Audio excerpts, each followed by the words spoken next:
Welcome everybody to the RMT Books Podcast. This is your host, MC Riki Tiki. Today's episode is a special Homes for Hoops edition, where we bring you an exclusive interview with one of the most legendary figures in Hawaii's basketball scene.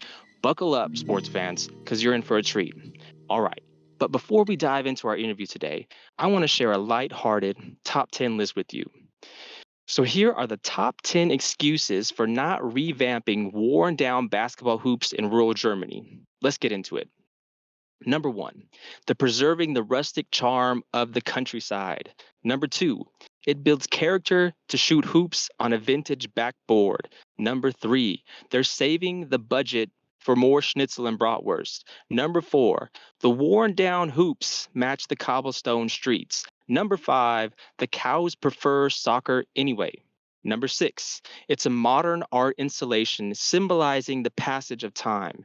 Number seven, they're too busy perfecting the Oktoberfest celebrations. Number eight, it's a test of accuracy for the local sharpshooters. Number nine, the older hoops provide a natural habitat for nesting birds. And number 10, they've already invested in antique basketballs to match the hoops. And there you have it, folks, the top 10 excuses for not revamping those worn down basketball hoops in rural Germany. Now, aloha, everybody. And thank you so much for listening to the special edition of the RMT Books Podcast, live at the block party hosted by Jimbo. And today is a Homes for Hoops edition. And of course, I am your host, MC Riki Tiki. But before we get into our interview today, let's go ahead and take a quick break to hear from our sponsors. The Jimbo's AMA's YouTube channel is the home of over 30 full-length interviews featuring the leaders of the Flow community. Jimbo speaks in depth with pioneers of the Web3 industry to keep you in the loop on the development of the Flow ecosystem. Search Jimbo's AMAs on YouTube. That's Jimbo's AMAs on YouTube, and stay up to date with new AMAs by subscribing to the channel today. And now I'm absolutely thrilled to introduce our guest today. He has been coaching basketball in Hawaii for years, turning countless young athletes into stars on the court, and his impact on Hawaii's basketball scene is undeniable. He's a true icon, a mentor, and a mastermind of the game. Ladies and gentlemen, please welcome the one and only Coach Jimbo. Coach Jimbo, thank you so much for joining us today on the RMT Books Podcast. It's an honor to have you here. Let's start at the beginning of the journey. Can you tell us about your early playing days as a kid? How did you first become interested in the sport? Yo, first off, Ricky Ticky, this is absolutely incredible, man. I'm cheesing, I'm honored. I got goosebumps, or out here we call it chicken skin. It's so special to be interviewed. Honestly, I'm always doing the interviewing, so I appreciate this a ton. I can absolutely take it back to the beginning. I'll tell you genuinely, the reason I'm so in love with basketball and was as a child and this is going to sound funny, but it is the only sport that you can practice every aspect of the sport by yourself in your backyard with nothing but a ball. And I mean that genuinely.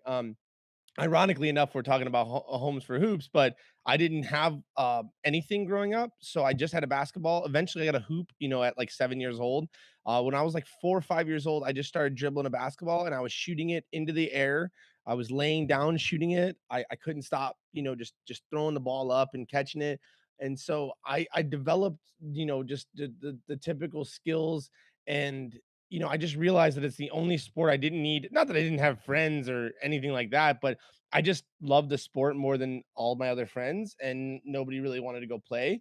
So I genuinely realized early that it was the only sport that I found that I could practice every form of it by myself. So that allowed me kind of to hold myself accountable and say, well, I want to be really good at this.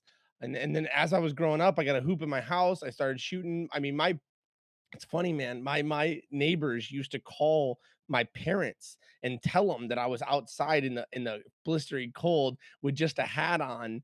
I had just t-shirt, shorts, and a hat. Sometimes I do long sleeve, but long sleeve would kind of affect my shooting. But my mom's like, "What do you want me to do?" He's obsessed, and he just go out there nonstop. So I literally would go out there and in the snow, I'd wipe off the snow on the concrete in Cleveland in my house, and I'd take the big broom that we had, big push broom, and I'd push all the snow off the court, and I would just start dribbling and shooting and do free throws. And it's so funny because the way my yard was, it was a very small yard, and I had like this tiny patch of cement, and I that's why I'm so good at one part of the 3-point line is because I practice that part so much. But so it's funny because I would just shoot all the time. And then eventually, when I got old enough to kind of start riding my bike to the courts and stuff, you're talking about like 11, 12, 13 years old. I didn't grow up in a great neighborhood. So I wasn't allowed until I started getting to like teenage years to kind of like venture off far. So I would go to the city courts and I would get beat up, not literally, but figuratively. Well, literally too on the court, just like powered by some of the older adults. And even just teenagers like 18, 19, 20. There was legendary people in the neighborhood that would come up there that were just so good at basketball, and I'd throw myself on that court and just get whooped. And I just remember always having that, I don't know, tenacity where I didn't like defeat. And every time I'd lose, I would just go home and work on what I lost at. And then eventually as I was growing up, man, I became unconventional basketball player. And I mean that because I never really had a good coach. And I don't mean this in any shade with, with my coaches growing up, but I had a coach that, come to basketball practice, drunk, smelling like cigarettes. I didn't really have anybody that taught me the game. And so, going into high school, I didn't have a good coach at all either. And again, props to these people because look, life happens. There's a lot of variables now that I'm an adult. I understand, but at the same time, it's like I just wish I had someone who taught me the game and what they learned. So I never really had a great coach. So I just took it upon myself to teach myself all the stuff, watch basketball. I mean, I was so obsessed with the NBA. Every day I'd open up the paper and see how my favorite players did in the box scores. A quick little story, April Fool's, since it's coming up. My dad on April 1st woke me up in a panic and was like, oh my God, they traded Sean Kemp from the Cleveland Cavs. They traded Sean Kemp. I'm like, oh, that's my favorite player. Ah. And I went to the newspaper and opened it up, and there was a post-it note that said April Fools. And I was like, oh my gosh. And so yeah, it was just I was so obsessed with basketball. And then fast forward to today, well, even back up to college, even I didn't play for Ohio State or anything like that, but I was going to the courts and playing with some of the bench players in Ohio State and competing. My defense is something I kind of prided myself on, is being able to stop the best person on the flow or on the court. I'd stop the best person on the court, whoever the best person was. I want to go against them. I want to stop their crossover. So I kind of got known for the defensive side, and then I'm a shoot. So then obviously fast forward into where I'm at in Hawaii now, is I was given an opportunity to coach children in the high school age, and I took it. I had coached before. I coached fifth and sixth graders when I was in high school, and that's a whole different style of coaching. Just teaching jump stop and pump fake, and we won a championship. But you come into high school and it changes a little bit. And I know that's a huge run-on sentence, Ricky, but I hope that answers your question. It's funny because same thing happened to me as a kid. My mom wakes me up and she's like, "The Kings traded Chris Webber," and it wasn't an April Fool's, it was for reals. And but she woke me up that one morning. I still remember that. Now that you say it, it's kind of, it brings me back.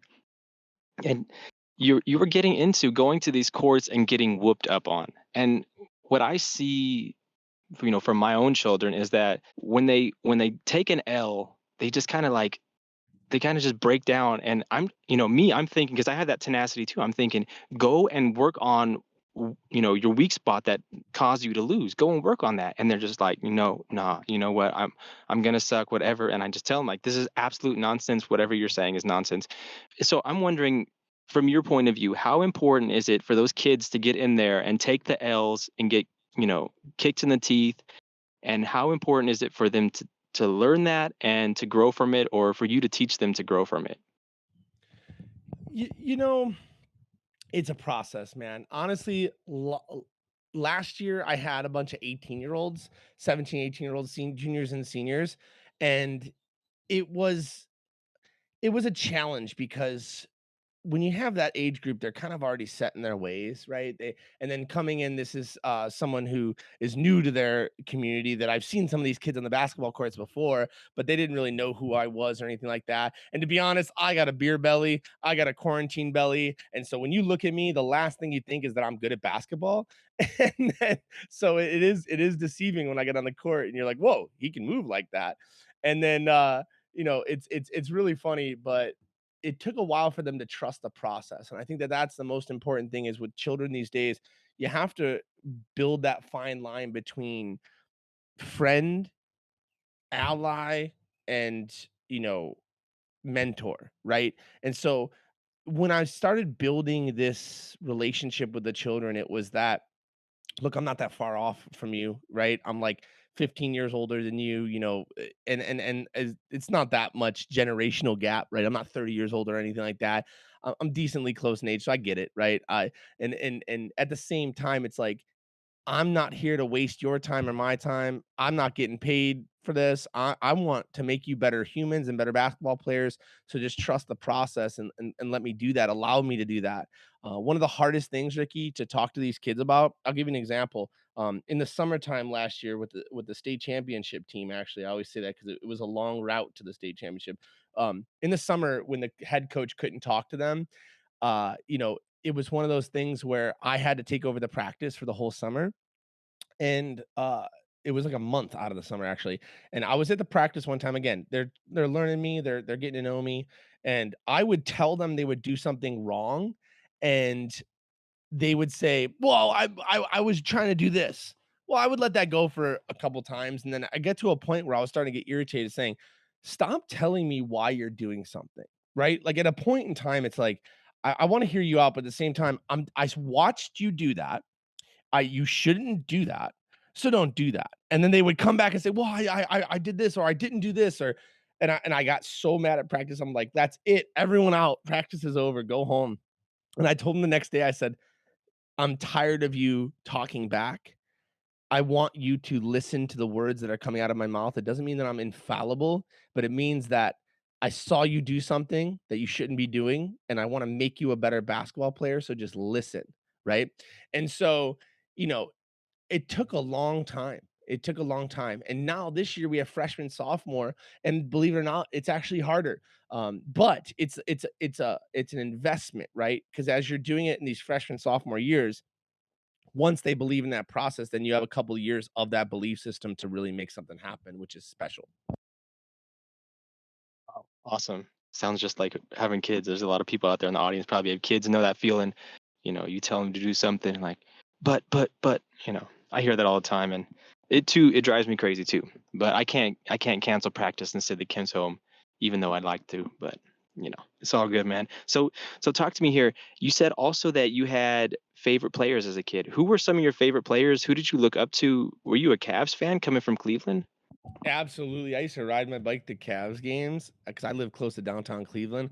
I'd ride my bike to the game, hide my bike in the bushes, and I'd go into the usher with a ticket. I'd scout for like 10 bucks, 5, 10 bucks, and I'd lie and say, "Oh, my dad's already in the game. I had to go grab something from the car.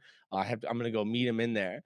And and I was like, "Yeah, yeah." And I'd always lie and go in. So my favorite players growing up, I remember the Cavs team like it was yesterday. We had Brevin Knight, Wesley Person, Sean Kemp, Zildjius Ilgauskas. So I remember those guys like it was yesterday. And it was fun to watch the Cavs. Now they were not good. So growing up, to be honest with you, I didn't have like I mean, Sean Kemp was like my favorite player. It's one of my favorite numbers four. He was just the tenacity, that the nastiness of his dunks were just so fun to watch. But I wasn't someone, I grew up like watching Michael Jordan and Kobe and stuff like that, but I didn't really like try to like, I don't know, do their game or take their style or anything like that. I just appreciated the craft, and I think this is a perfect analogy or example I can give you is not to bring these clowns into this conversation, but Jake Paul and that whole like circus of them joining boxing. This is why it's so disrespectful to me is that you're trying to fit a lifetime of skill training into a couple years, and that's just not feasible. So I always felt that way with looking at Kobe and Michael Jordan, like saying, well, yeah, let me mimic my game off them. Well, like I can't because they've done this since they were 7 years old. They had the means to do so. They did it their entire life and didn't stop. So I realized quickly, like, look, I'm not going to the NBA. So I just want to make my skills for the streets and make my skills for playing people. So I found that to just be watching basketball in general and watching as much basketball as I possibly can. That was kind of like my focus. You look into these high level, like Michael Jordan and Kobe Bryant's, the things that would set them apart. And, I'm a total nerd on watching documentaries about basketball players, but things that would set them apart is just their, first of all, their talent level, and also they were getting that, well, Kobe, of course, was getting that high level training, just kind of like Steph Curry, too, getting that high level training at a young age. And they just have an absolute tenacity and this trusting the process you're talking about. They started trusting the process super young. And of course, this is the Homes for Hoops edition. So we're getting back to, you know, we're giving people opportunities to do more with their life than they would have otherwise had done, right? And it's so fantastic that you're out there in Hawaii coaching these high school kids and reaching out to them and communicating them and letting them learn those lessons that basketball teaches you just about life, because not everybody's going to the NBA, of course. And what I want to hit on now is, you said you were honing your skills for the streets and getting out there, but how did that then transition you into coaching? I'm one of those people, man. I want to affect the future, and I myself don't have any kids, and I don't know if I ever will. I would love children.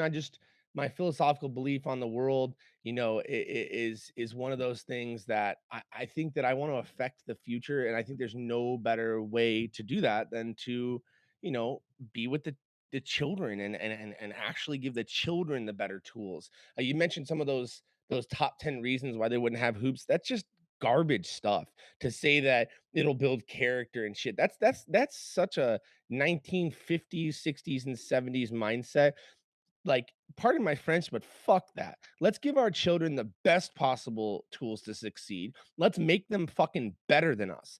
I'm tired of the generations, and no fault to them. This is just society and what it does. But I'm tired of the generations being afraid of progress and being afraid that their children will be better than them. Our whole mentality should be that you know, the children should be better, absolutely should be better than us, 10 times better than us. So that's always been my frustration, is that I want to have a direct impact on the society, and necessarily I don't want to be a teacher, because the curriculum is something typically don't agree with and don't want to be a part of that. So basketball coaching was the next way possible for me to do that.